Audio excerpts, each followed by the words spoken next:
Welcome to our channel. Today we how to withdraw campaign performance from Klaviyo into Google Sheets. Quick tutorial step by step clearly. Open your web browser and navigate to the Klaviyo website. Log into your Klaviyo account using your credentials. Once logged in, locate the Analytics tab on the left sidebar. Click on Analytics to expand the available options. Select Campaigns from the drop-down menu. In the Campaigns section, find the specific campaign you want to analyze. Click on the campaign name to open its performance details.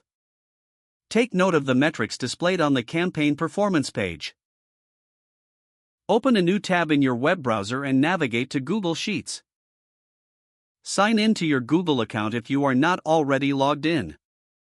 In Google Sheets, create a new spreadsheet by clicking on the plus blank option.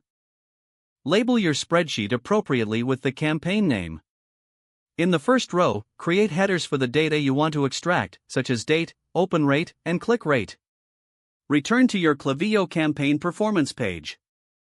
Manually copy the relevant metrics from Klaviyo.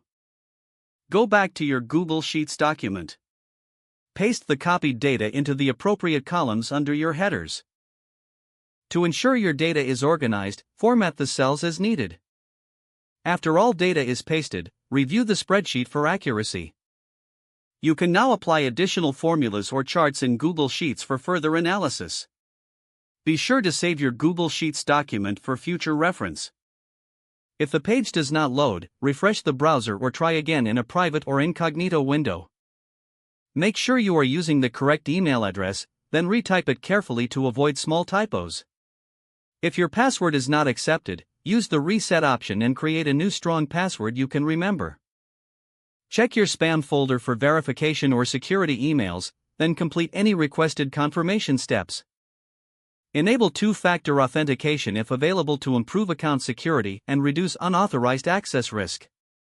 After signing in, review your profile details so your contact information and if you see an error message, note it down and try again after restarting your device and internet connection. Log out when you finish, especially on shared devices, to keep your account and payment information secure. Don't forget to like this video and subscribe to our channel for more step-by-step tech guides.